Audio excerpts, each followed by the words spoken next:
आप सुन रहे हैं हिंदी साहित्य की सर्वश्रेष्ठ कहानियाँ। आइए सुनते हैं उषा प्रियमवदा के द्वारा लिखी हुई कहानी वापसी। गजाधर बाबू ने कमरे में जमा सामान पर एक नज़र दौड़ाई। 2 बक्स, डोलची, बाल्टी, यह डिब्बा कैसा है गणेशी? उन्होंने पूछा। गणेशी बिस्तर बांधता हुआ कुछ गर्व, कुछ दुख, कुछ लज्जा से बोला। घरवाली ने साथ को कुछ बेसन के लड्डू रख दिए हैं। कहा, बाबूजी को पसंद थे। अब कहाँ हम गरीब लोग आपकी कुछ खातिर कर पाएंगे। घर जाने की खुशी में भी गजाधर बाबू ने एक विषाद का अनुभव किया। जैसे एक परिचित, स्नेह, आदरमय, सहज संसार से उनका नाता टूट रहा था। कभी कभी हम लोगों की भी खबर लेते रहिएगा, गणेशी बिस्तर में रस्सी बांधते हुए बोला। कभी कुछ ज़रूरत हो तो लिखना गणेशी, इस अगहन तक बिटिया की शादी कर दो। गणेशी ने अंगोछे के छोर से आंखें पोंछी। अब आप लोग सहारा ना देंगे तो कौन देगा? आप यहाँ रहते तो शादी में कुछ हौसला रहता। गजाधर बाबू चलने को तैयार बैठे थे। रेलवे क्वार्टर का वह कमरा जिसमें उन्होंने कितने वर्ष बिताए थे, उनका सामान हट जाने से कुरूप और नग्न लग रहा था। आंगन में रोपे पौधे भी जान पहचान के लोग ले गए थे और जगह जगह मिट्टी बिखरी हुई थी। पर पत्नी बाल बच्चों के साथ रहने की कल्पना में यह बिछोह एक दुर्बल लहर की तरह उठकर विलीन हो गया। गजाधर बाबू खुश थे, बहुत खुश। 35 साल की नौकरी के बाद वह रिटायर होकर जा रहे थे। इन वर्षों में अधिकांश समय उन्होंने अकेले रहकर काटा था।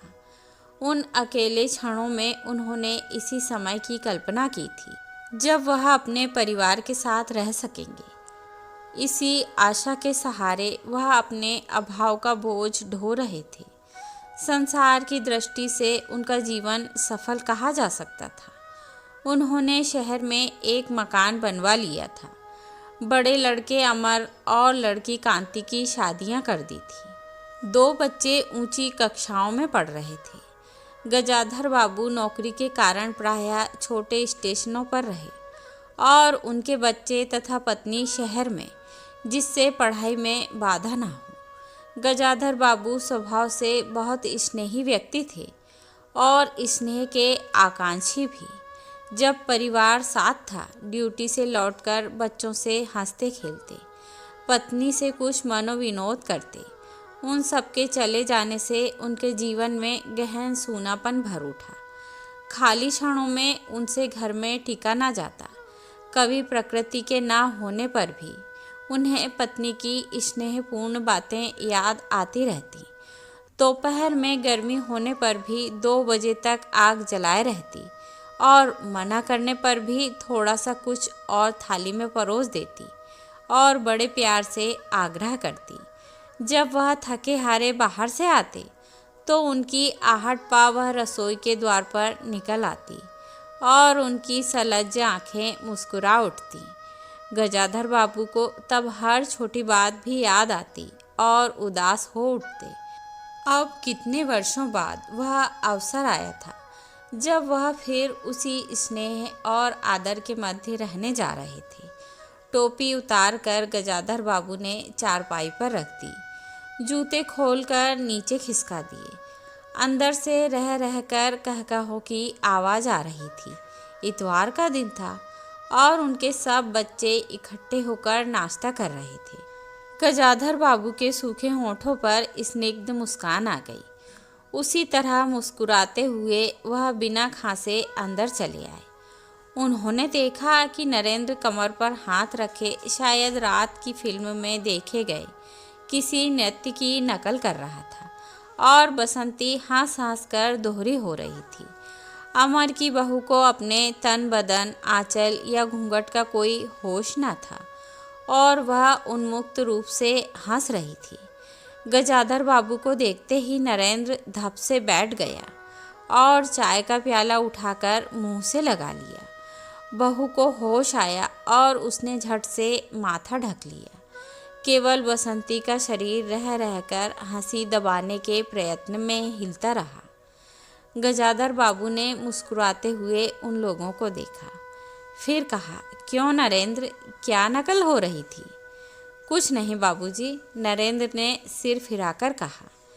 गजाधर बाबू ने चाहा था कि वह भी इसी मनोविनोद में भाग लेते, पर उनके आते ही जैसे सब कुंठित हो चुप हो गए।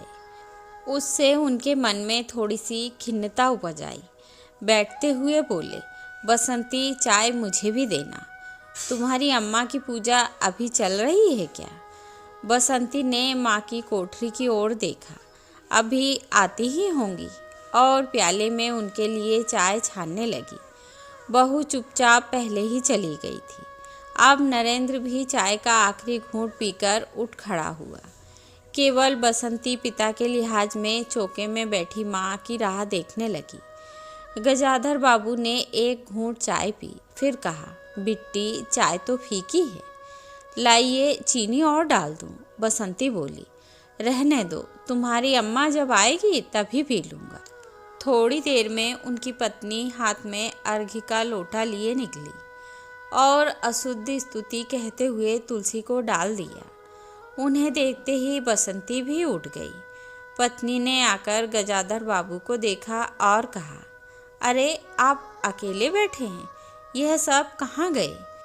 गजाधर बाबू के मन में फांसी कसक उठी। अपने अपने काम में लग गए हैं, आखिर बच्चे ही हैं। पत्नी आकर चौके में बैठ गई। उन्होंने नाक भौं चढ़ाकर चारों ओर झूठे बर्तनों को देखा, फिर कहा, सारे में झूठे बर्तन पड़े हैं। इस घर में धर्म कर्म कुछ है नहीं, पूजा करके सीधे चौके में घुसो। फिर उन्होंने नौकर को पुकारा। जब उत्तर ना मिला तो एक बार और उच्च स्वर में, फिर पति की ओर देखकर बोली, बहू ने भेजा होगा बाजार। और एक लंबी सांस लेकर चुप हो रही। गजाधर बाबू बैठकर चाय और नाश्ते का इंतजार करते रहे। उन्हें अचानक गणेशी की याद आ गई। रोज सुबह पैसेंजर आने से पहले वह गरम गरम पूरियां और जलेबियां और चाय लाकर रख देता था। चाय भी कितनी बढ़िया, कांच के गिलास में ऊपर तक भरी लबालब, पूरे 2.5 चम्मच चीनी और गाढ़ी मलाई। पैसेंजर भले ही रानीपुर लेट पहुँचे, गणेशी ने चाय पहुँचाने में कभी देर नहीं की। क्या मजाल कि कभी उससे कुछ कहना पड़े। पत्नी का शिकायत भरा स्वर सुन उनके विचारों में व्याघात पहुँचा। वह कह रही थी, सारा दिन इसी खिचखिच में निकल जाता है। इस गृहस्थी का धंधा पीटते पीटते उम्र बीत गई, कोई जरा हाथ भी नहीं बटाता। बहू क्या किया करती है? गजाधर बाबू ने पूछा। पड़ी रहती है। बसंती को तो फिर कहो कि कॉलेज जाना होता है। गजाधर बाबू ने जोश में आकर बसंती को आवाज़ दी। बसंती भाभी के कमरे से निकली तो गजाधर बाबू ने कहा, बसंती, आज से शाम का खाना बनाने की जिम्मेदारी तुम पर है। सुबह का भोजन तुम्हारी भाभी बनाएगी। बसंती मुंह लटकाकर बोली, बाबूजी, पढ़ना भी तो होता है। गजाधर बाबू ने प्यार से समझाया, तुम सुबह पढ़ लिया करो, तुम्हारी माँ बूढ़ी हुई, अब वह शक्ति नहीं बची है। तुम हो, तुम्हारी भाभी है, दोनों मिलकर काम में हाथ बटाना चाहिए। बसंती चुप रह गई। उसके जाने के बाद उसकी माँ ने धीरे से कहा, पढ़ने का तो बहाना है, कभी जी ही नहीं लगता। लगे कैसे? शीला से ही फुर्सत नहीं। बड़े बड़े लड़के हैं उस घर में, हर वक्त वहाँ घुसा रहना मुझे नहीं सुहाता। मना करूं तो सुनती नहीं। नाश्ता कर गजाधर बाबू बैठक में चले गए। घर लौटा था और ऐसी व्यवस्था हो चुकी थी कि उसमें गजाधर बाबू के रहने के लिए कोई स्थान न बचा था। जैसे किसी मेहमान के लिए कुछ अस्थायी प्रबंध कर दिया जाता है, उसी प्रकार बैठक में कुर्सियों को दीवार से सटाकर बीच में गजाधर बाबू के लिए पतली सी चारपाई डाल दी गई थी। गजाधर बाबू उस कमरे में पड़े पड़े कभी कभी अनायास ही इस अस्थायित्व का अनुभव करने लगते। उन्हें याद आती उन रेलगाड़ियों की जो आती और थोड़ी देर रुककर किसी और लक्ष्य की ओर चली जाती। घर छोटा होने के कारण बैठक में ही अब अपना प्रबंध किया था। उनकी पत्नी के पास अंदर एक छोटा कमरा अवश्य था, पर वहाँ एक और अचारों के मर्तबान, दाल चावल के कनस्तर और घी के डब्बों से घिरा था। दूसरी ओर पुरानी रजाइयाँ दरियों में लिपटी और रस्सी से बांध रखी थीं। उनके पास एक बड़े से टीन के बक्स में घर भर के गर्म कपड़े थे। बीच में एक अलगनी बंधी हुई थी, जिस पर प्रायः बसंती के कपड़े लापरवाही से पड़े रहते थे। वह भरसक उस कमरे में नहीं जाते थे। घर का दूसरा कमरा अमर और उसकी बहू के पास था। तीसरा कमरा, जो सामने की ओर था, गजाधर बाबू के आने से पहले उसमें अमर के ससुराल से आया। बेंच का 3 कुर्सियों का सेट पड़ा था। कुर्सियों पर नीली गद्दियाँ और बहू के हाथों के कड़े कुशन थे। जब कभी उनकी पत्नी को कोई लंबी शिकायत करनी होती तो अपनी चटाई बैठक में डाल पड़ जाती थी। वह एक दिन चटाई लेकर आ गईं। गजाधर बाबू ने घर गृहस्थी की बातें छेड़ी। वह घर का रवैया देख रहे थे। बहुत हल्के से उन्होंने कहा कि अब हाथ में पैसा कम रहेगा, कुछ खर्चा कम करना चाहिए। सभी खर्च तो वाजिब वाजिब हैं, ना मन का पहना ना ओढ़ा। गजाधर बाबू ने आहत विस्मित दृष्टि से पत्नी को देखा। उनसे अपनी हैसियत छिपी न थी। उनकी पत्नी तंगी का अनुभव कर उसका उल्लेख करती, यह स्वाभाविक था, लेकिन उनमें सहानुभूति का पूर्ण अभाव गजाधर बाबू को बहुत खटका। उनसे यदि राय बात की जाती कि प्रबंध कैसे हो, तो उन्हें चिंता कम, संतोष अधिक होता। लेकिन उनसे तो केवल शिकायत की जाती थी, जैसे परिवार की सब परेशानियों के लिए वही जिम्मेदार थे। तुम्हें कमी किस बात की है अमर की माँ? घर में बहू है, लड़के बच्चे हैं, सिर्फ रुपए से ही आदमी अमीर नहीं होता, गजाधर बाबू ने कहा और कहने के साथ ही अनुभव किया। यह उनकी आंतरिक अभिव्यक्ति थी, ऐसी कि उनकी पत्नी नहीं समझ सकती। हाँ, बड़ा सुख है ना बहू से। आज रसोई करने गई है, देखो क्या होता है, कहकर पत्नी ने आंखें मूंदी और सो गई। गजाधर बाबू बैठे हुए पत्नी को देखते रह गए।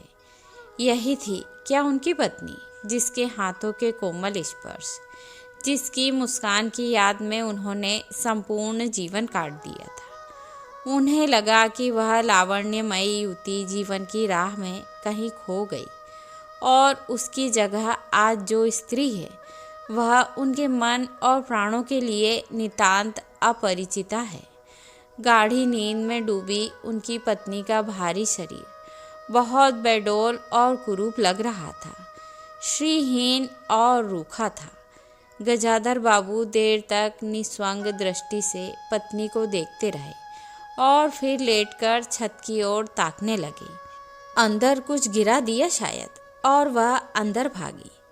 थोड़ी देर में लौट कर आई तो उनका मुंह फूला हुआ था।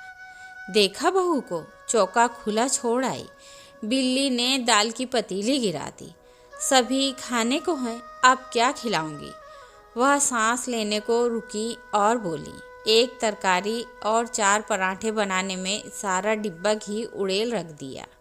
जरा सा दर्द नहीं, कमाने वाला हाड़ तोड़े और यहाँ चीज़ें लुटे। मुझे तो मालूम था कि यह सब काम किसी के बस का नहीं है। गजाधर बाबू को लगा कि पत्नी कुछ और बोलेगी तो उनके कान झंझना उठेंगे। ओंठ भींच कर करवट लेकर उन्होंने पत्नी की ओर पीठ कर ली। रात का भोजन बसंती ने जानबूझकर ऐसा बनाया था कि कौर तक निगला ना जा सके। गजाधर बाबू चुपचाप खाकर उठ गए, पर नरेंद्र थाली सरकाकर उठ खड़ा हुआ और बोला, मैं ऐसा खाना नहीं खा सकता। बसंती तुनक्कर बोली, तो ना खाओ, कौन तुम्हारी खुशामद कर रहा है? तुमसे खाना बनाने को किसने कहा था? नरेंद्र चिल्लाया। बाबूजी ने। बाबूजी को बैठे बैठे यही सूझता है। बसंती को उठाकर माँ ने नरेंद्र को मनाया और अपने हाथ से कुछ बनाकर खिलाया। गजाधर बाबू ने बाद में पत्नी से कहा, इतनी बड़ी लड़की हो गई और उसे खाना बनाने तक का सहूर नहीं आया। अरे आता सब कुछ है, करना नहीं चाहती, पत्नी ने उत्तर दिया। अगली शाम माँ को रसोई में देख कपड़े बदलकर बसंती बाहर आई तो बैठक में गजाधर बाबू ने टोक दिया, कहाँ जा रही हो?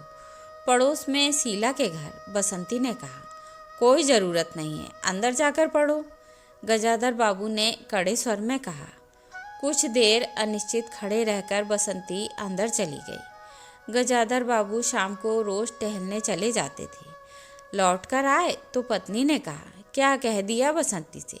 शाम से मुंह लपेटे पड़ी है, खाना भी नहीं खाया। गजाधर बाबू खिन्न हो आए। पत्नी की बात का उन्होंने उत्तर नहीं दिया। उन्होंने मन में निश्चय कर लिया कि बसंती की शादी जल्दी ही कर देनी है। उस दिन के बाद बसंती पिता से बची बची रहने लगी। जाना हो तो पिछवाड़े से जाती। गजाधर बाबू ने 2-1 बार पत्नी से पूछा तो उत्तर मिला, रूठी हुई है। गजाधर बाबू को और रोष हुआ। लड़की के इतने मिजाज, जाने को रोक दिया तो पिता से बोलेगी नहीं। फिर उनकी पत्नी ने ही सूचना दी कि अमर अलग होने की सोच रहा है। क्यों? गजाधर बाबू ने चकित होकर पूछा। पत्नी ने साफ साफ उत्तर नहीं दिया। अमर और उसकी बहू की शिकायतें बहुत थी। उनका कहना था कि गजाधर बाबू हमेशा बैठक में ही पड़े रहते हैं, कोई आने जाने वाला हो तो कहीं बिठाने की जगह नहीं। अमर को अब भी वह छोटा सा समझते थे और मौके बेमौके टोक देते थे। बहू को काम करना पड़ता था और सास जब तक फूहड़पन पर ताने देती रहती थी। हमारे आने के पहले भी कभी ऐसी बात हुई थी? गजाधर बाबू ने पूछा। पत्नी ने सिर हिलाकर जताया कि नहीं। पहले अमर घर का मालिक बनकर रहता था, बहू को कोई रोक टोक ना थी। अमर के दोस्तों का प्रायः यहीं अड्डा जमा रहता था और अंदर से चाय नाश्ता तैयार होकर जाता था। बसंती को भी वही अच्छा लगता था। गजाधर बाबू ने बहुत धीरे से कहा, अमर से कहो, जल्दबाजी की कोई ज़रूरत नहीं है। अगले दिन सुबह घूम कर लौटे तो उन्होंने पाया कि बैठक में उनकी चारपाई नहीं है। अंदर आकर पूछने वाले ही थे कि उनकी दृष्टि रसोई के अंदर बैठी पत्नी पर पड़ी। उन्होंने यह कहने को मुंह खोला कि बहू कहाँ है, पर कुछ याद कर चुप हो गए। पत्नी की कोठरी में झांका तो अचार, रजाइयों और कनस्तरों के मध्य अपनी चारपाई लगी पाई। गजाधर बाबू ने कोट उतारा और कहीं टांगने के लिए दीवार पर नज़र दौड़ाई। फिर उस पर मोड़कर अलगनी के कुछ कपड़े खिसका कर एक किनारे टांग दिया। कुछ खाए बिना ही अपनी चारपाई पर लेट गए। कुछ भी हो, तन आखिरकार बूढ़ा ही था। सुबह शाम कुछ दूर टहलने अवश्य चले जाते, पर आते आते थक उठते थे। गजाधर बाबू को अपना बड़ा सा खुला हुआ क्वार्टर याद आ गया। निश्चिंत जीवन, सुबह पैसेंजर ट्रेन आने पर स्टेशन पर की चहल पहल, चिर परिचित चेहरे और पटरी पर रेल के पहियों की खटखट जो उनके लिए मधुर संगीत की तरह थी।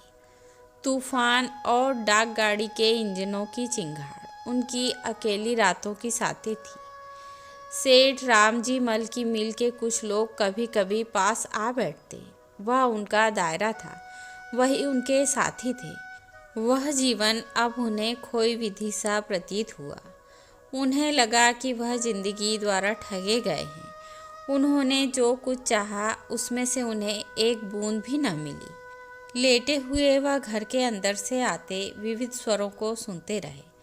बहू और सास की छोटी सी झड़प, बाल्टी पर खुले नल की आवाज़, रसोई के बर्तनों की खटपट और उसी में गौरैया का वार्तालाप। और अचानक ही उन्होंने निश्चय कर लिया कि आप घर की किसी बात में दखल ना देंगे। यदि गृह स्वामी के लिए पूरे घर में एक चारपाई की जगह यहीं है तो यहीं पड़े रहेंगे।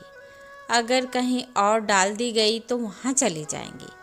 यदि बच्चों के जीवन में उनके लिए कहीं स्थान नहीं तो अपने ही घर में परदेसी की तरह पड़े रहेंगे। और उस दिन के बाद सचमुच गजाधर बाबू कुछ नहीं बोले। नरेंद्र मांगने आया तो उसे बिना कारण पूछे रुपए दे दिए।